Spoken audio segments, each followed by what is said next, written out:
am writing this under an appreciable mental strain, since by tonight I shall be no more.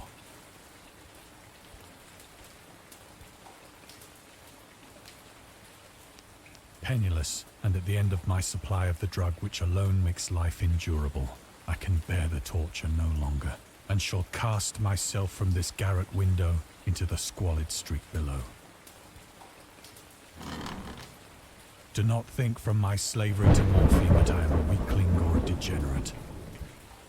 When you have read these hastily scrawled pages, you may guess, though never fully realize, why it is that I must have forgetfulness or death.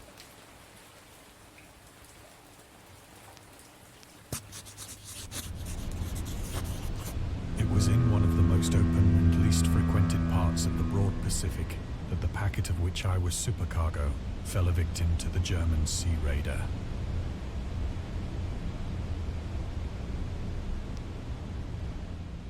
The Great War was then at its very beginning, and the ocean forces of the Hun had not completely sunk to their later degradation, so that our vessel was made a legitimate prize, whilst we of her crew were treated with all the fairness and consideration due us as naval prisoners.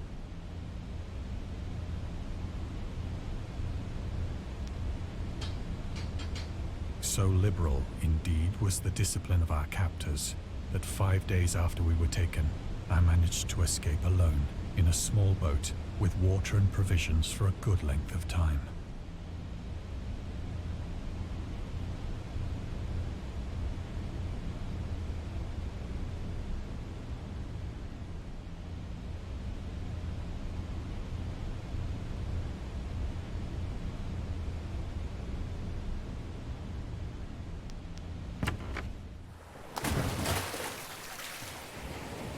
When I finally found myself adrift and free, I had but little idea of my surroundings.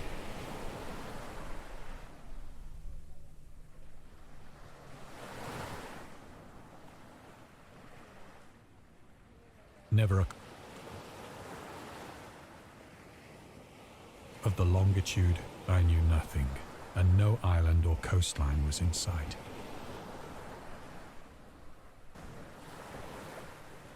The weather kept fair, and for uncounted days I drifted aimlessly beneath the scorching sun, waiting either for some passing ship or to be cast on the shores of some habitable land.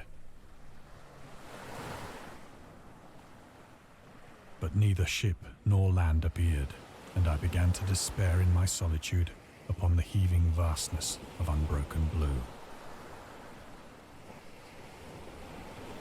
The change happened whilst I slept. Its details I shall never know, for my slumber, though troubled and dream-infested, was continuous.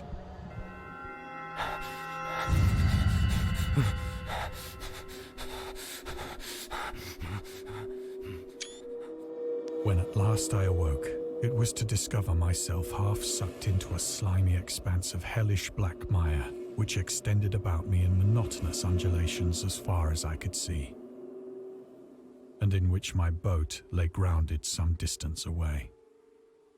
Though one might well imagine that my first sensation would be of wonder at so prodigious and unexpected a transformation of scenery, I was in reality more horrified than astonished.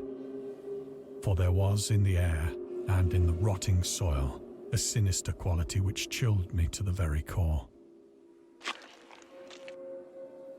The region was putrid with the carcasses of decaying fish and of other, less describable things which I saw protruding from the nasty mud of the unending plain.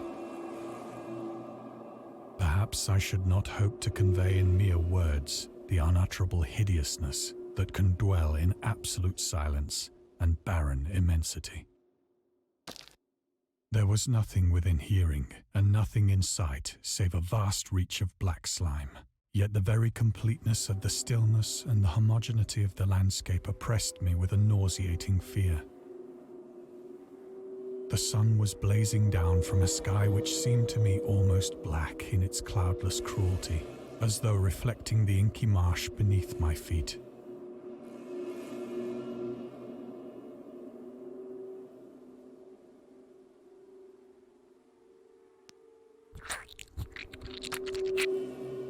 As I crawled into the stranded boat, I realized that only one theory could explain my position.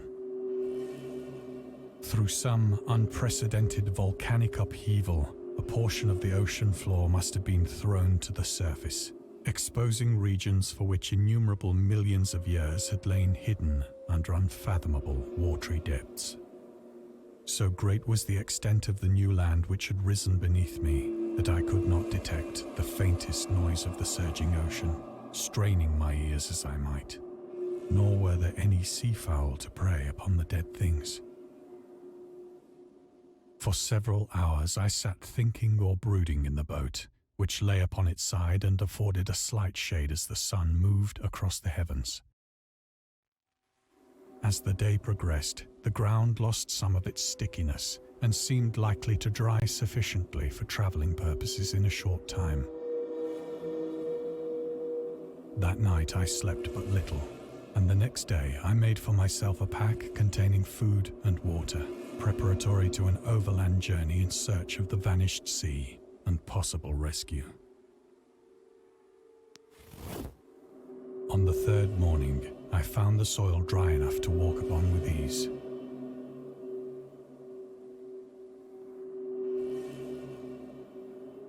The odor of the fish was maddening, but I was too much concerned with graver things to mind so slight an evil, and set out boldly for an unknown goal.